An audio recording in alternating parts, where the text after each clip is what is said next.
Mathew T Thomas, അങ്ങേക്ക് 6 minute. Speaker sir, രാവിലെ 7 മണിക്ക് വാർത്ത കണ്ടപ്പോൾ ഒരു കാര്യം മനസ്സിലായി.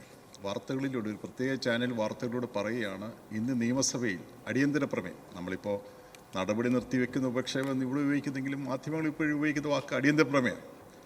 ഇന്ന് അടിയന്തര പ്രമേയം പോലീസ് മർദ്ദനങ്ങളെ സംബന്ധിച്ചാണ്. റോജി എം ജോണാണ് അവതരിപ്പിക്കുന്നത്. 7 മണിക്ക് വാർത്ത. സ്പീക്കറുടെ ഓഫീസിൽ ഏതായാലും 8 മണിക്ക് ശേഷമേ നോട്ടീസ് കിട്ടുള്ളല്ലോ. അപ്പോൾ കൃത്യമായി ഇവിടുത്തെ പ്രതിപക്ഷവും മാധ്യമങ്ങളും ചേർന്ന് ഒരുക്കുന്ന അവരുടെ ഒരു അൺഹോളി നെക്സസ്, അതിൻ്റെ ഒരു പ്രകടമായി വന്നുകൊണ്ടിരിക്കുന്നു. ഇന്നത്തെ രാവിലത്തെ വാർത്ത കണ്ടപ്പോൾ തന്നെ വ്യക്തമായി. സാർ, ഈ കുറേ നാളുകളായി കേരളത്തിൽ വരുന്ന കേരളത്തിൽ ഇപ്പോൾ വളരെ വേഗത്തിൽ തെരഞ്ഞെടുപ്പ് അടുത്തിരിക്കുകയാണ്. തദ്ദേശ സ്വയംഭരണ സ്ഥാപന തെരഞ്ഞെടുപ്പ്, അതിനുശേഷം നാട്ടിൽ നിയമസഭാ തെരഞ്ഞെടുപ്പ് അടുത്തു വരികയാണ്. ഇടതുപക്ഷ ജനാധിപത്യ മുന്നണിക്ക് അനുകൂലമായി നിന്നിരുന്ന ഘടകങ്ങൾ എങ്ങനെ ഇല്ലാതാക്കും എന്നതിനെ സംബന്ധിച്ച് ഒരു വലിയ ഗവേഷണം BJPയും UDFും കേരളത്തിലെ മാധ്യമങ്ങളും ചേർന്ന് നടത്തിക്കൊണ്ടിരിക്കുകയാണ്. അതിൻ്റെ തെളിവാണ് ഞാൻ മുമ്പ് പറഞ്ഞ കാര്യം. പ്രത്യേകിച്ച് ഈ അടുത്ത സമയത്ത് പൊതുപ്രവർത്തകരുടെ ധാർമ്മിക നിലവാരം ചോദ്യം ചെയ്യപ്പെടുന്ന ചില സംഗതികൾ വാർത്തകളിലൂടെ വന്നു. ഞാൻ പേരുകളൊന്നും പരാമർശിക്കാൻ ഇഷ്ടപ്പെടുന്നില്ല. സാർ, അത് സംബന്ധിച്ച് UDFിനുണ്ടായ വലിയ തിരിച്ചടിയിൽ നിന്ന് അവരെ രക്ഷപ്പെടുത്തിയെടുക്കാൻ വേണ്ടി നടത്തുന്ന പരിശ്രമങ്ങളുടെ ഭാഗമായി 2-3 കൊല്ലം മുമ്പ് നടന്ന ഒരു സംഭവത്തെ വലുതാക്കി അവതരിപ്പിക്കാൻ വേണ്ടിയുള്ളൊരു പരിശ്രമമാണ്. സാർ, ഇപ്പോൾ അടിയന്തര പ്രമേയം അങ്ങ് മെൻഷൻ ചെയ്തു, മുഖ്യമന്ത്രി തയ്യാറാണ് എന്ന് പറഞ്ഞു, അത് ചർച്ചയ്ക്ക് വന്നിരിക്കുന്നു. സത്യത്തിൽ അടുത്ത കാലത്ത് മാത്രം നടന്ന ഒരു പ്രത്യേക സംഗതിയെ കുറിച്ച് മാത്രമേ നമ്മുടെ സഭ നടപടികൾ നിർത്തിവെക്കുന്നു. പക്ഷേ അവതരിപ്പിക്കാൻ ഇപ്പോൾ അതിനെപ്പറ്റിയുള്ള ചർച്ച നടക്കായതുകൊണ്ട് ഞാൻ അതിൻ്റെ സാങ്കേതികത്വത്തിലേക്കല്ല കടക്കുന്നത്.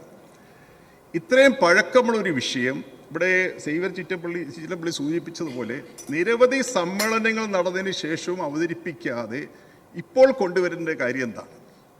ഇടതുപക്ഷ ജനാധിപത്യ മുന്നണിക്ക് അനുകൂലമായും ഗവൺമെൻറ് അനുകൂലമായും നാട്ടിൽ രൂപപ്പെടുത്തിയിരിക്കുന്ന കാലാവസ്ഥയെ എങ്ങനെ തച്ചുടയ്ക്കാൻ കഴിയും എന്ന ഒരു പരീക്ഷണത്തിൻ്റെ ഭാഗമായിട്ടാണ്. സാർ, ഇപ്പോഴാണ് പുറത്തു വന്ന് ഞങ്ങൾ അറിഞ്ഞില്ല എന്നാണ് അവർ പറയുന്നത്. ഇപ്പോൾ CCTV ഇപ്പോഴാണ് പറഞ്ഞത്. സാർ, ഉത്തരവാദിത്തപ്പെട്ട ഒരു രാഷ്ട്രീയ പ്രവർത്തകന് രാഷ്ട്രീയ പ്രവർത്തനത്തിനിടയിൽ ഉണ്ടാകുന്ന തിക്താനുഭവങ്ങൾ പാർട്ടി നേതൃത്വത്തോടെങ്കിലും പറയില്ലേ? ആ പാർട്ടി നേതൃത്വത്തോട് പറഞ്ഞാൽ നേതൃത്വം അതിനോട് പ്രതികരിക്കില്ലേ? എന്താണ് ഈ 2.5 കൊല്ലം? ഇത് ഏറ്റെടുക്കാൻ കൊള്ളാവുന്നൊരു കേസല്ല എന്ന് ബോധ്യപ്പെട്ടിട്ടാണോ?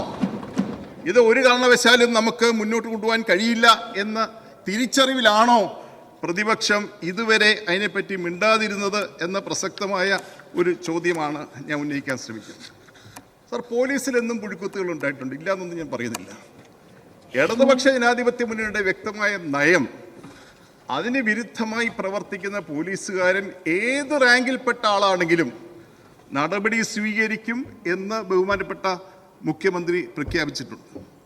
സാർ, ഒരു കാര്യം നമ്മൾ മനസ്സിലാക്കണം. പോലീസിനെ ജനകീയമാക്കുന്ന നടപടികൾ ഇടതുപക്ഷ ജനാധിപത്യ മുന്നണി ഗവൺമെൻറ്റുകളുടെ കാലത്ത് മാത്രമാണ് കേരളത്തിൽ നടന്നിട്ടുള്ളത്. സാർ, ഇടയ്ക്കിടെ വന്നിരുന്ന UDF സർക്കാരുകളാണ് ഈ സമീപനങ്ങൾ ഈ നിലപാടുകൾ മുന്നോട്ട് കൊണ്ടുപോയതിന് തടസ്സമായി നിന്നിട്ടുണ്ട്. സാർ, എത്ര കൊടും ക്രിമിനലായിരുന്നാലും സ്വന്തം പാർട്ടിക്കാർ പോലും ഏറ്റെടുക്കുവാൻ ലജ്ജിക്കുന്ന തരത്തിലുള്ള പശ്ചാത്തലമുള്ള ആളാണെങ്കിലും ലോക്കപ്പ് മർദ്ദനത്തിന് ഞങ്ങളെതിരാണ്. സാർ, കഴിഞ്ഞ കാലങ്ങളിൽ ഇടതുപക്ഷ ജനാധിപത്യ മുന്നണി സർക്കാർ ഉണ്ടായിരുന്നപ്പോഴാണ് പോലീസ് മേഖലയിൽ വലിയ മാറ്റങ്ങൾ ഉണ്ടായത്. സാർ, ജനമൈത്രി പോലീസ് ശ്രീ കോടിയേരി ബാലകൃഷ്ണൻ ആഭ്യന്തരമന്ത്രിയായിരുന്നപ്പോൾ അവതരിപ്പിച്ച ഒരു നല്ല സമീപനമായിരുന്നു. സാർ, സ്റ്റുഡൻറ്റ് പോലീസ് കേഡറ്റിംഗ്, സാർ, പോലീസ് ആക്ട് സമഗ്രമായി പരിഷ്കരിച്ചു. സാർ, ഈ ഗവൺമെൻറ് വന്നതിന് ശേഷം 1ാം പിണറായി വിജയൻ്റെ ഗവൺമെൻറ്റും ഇപ്പോഴത്തെ ഗവൺമെൻറ്റും വലിയ തോതിലുള്ള സാങ്കേതിക നവീകരണം പോലീസ് സേനയിൽ ഉണ്ടാക്കിയെടുക്കാൻ കഴിഞ്ഞു. സാർ, പിങ്ക് പോലീസിംഗ് ഏറ്റവും ഫലപ്രദമായി നമുക്ക് നടപ്പാക്കാൻ കഴിഞ്ഞു. സാർ, സൈബർ ഡോം ഹൈടെക് സെൻറ്റേഴ്സായി എന്ന സൈബർ ഡോം എന്ന ഹൈടെക് സെൻറ്റേഴ്സ് നമുക്ക് ആരംഭിക്കാൻ കഴിഞ്ഞു.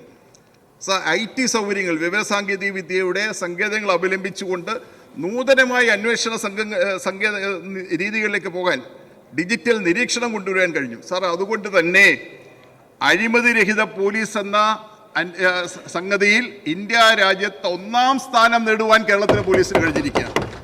സർ, ക്രമസമാധാന നിലയിൽ ഇന്ത്യ രാജ്യത്ത് 1-ാം സ്ഥാനം നേടാൻ സംസ്ഥാനം കേരളം എന്ന നേട്ടം നാം കൈവരിച്ചു കഴിഞ്ഞിരിക്കുന്നു. സർ, UDFന്റെ സംഭാവന എന്താണ്? UDFന്റെ മുദ്രകൾ എന്താണ്? കക്കയം ക്യാമ്പ്, തങ്കമണി, കീഴ്മാട്, മുത്തങ്ങ, ഇങ്ങനത്തെ സംഭവങ്ങളല്ലാതെ മറ്റൊന്നും UDFന് അവകാശപ്പെടാൻ ഇല്ല എന്ന യാഥാർത്ഥ്യമാണ്. സർ, അതുകൊണ്ട് പോലീസ് സേനയെ മുന്നോട്ട് നയിക്കുന്ന, ജനകീയവൽക്കരിക്കുന്ന, ആധുനികവൽക്കരിക്കുന്ന ശക്തമായ നിലപാടുകൾ എടുത്തത് ഇടതുപക്ഷ ജനാധിപത്യ മുന്നണി സർക്കാരുകൾ മാത്രമാണ് എന്നുള്ളത് കൊണ്ട് ഇത്തരത്തിലുള്ള ആക്ഷേപങ്ങൾ മുന്നോട്ട് ജനങ്ങൾ സ്വീകരിക്കില്ല എന്ന് മാത്രം സൂചിപ്പിക്കാൻ ഞാൻ ശ്രമിക്കുകയാണ്. സാർ, വയനാട്ടിൽ തുടരുന്ന കോൺഗ്രസ്സുകാരുടെ ആത്മഹത്യ ഒന്ന് അവസാനിപ്പിക്കാൻ കോൺഗ്രസ് നടപടിയെടുക്കണം. സ്വന്തം കണ്ണിൽ കോലിരിക്കെ അന്യൻ്റെ കണ്ണിലെ കരടെടുക്കാൻ ശ്രമിക്കരുത്. അത് തടയാൻ ഞങ്ങൾക്കാർക്കും ഒന്നാവില്ല.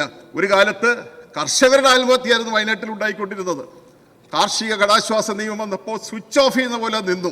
ഇപ്പോൾ വയനാട്ടിൽ നടക്കുന്ന കോൺഗ്രസ്സുകാരുടെ ആത്മഹത്യ അവസാനിപ്പിക്കാൻ നടപടി സ്വീകരിക്കണം എന്നുകൂടി അഭ്യർത്ഥിച്ചുകൊണ്ട് ഞാൻ നിർത്തുന്നു.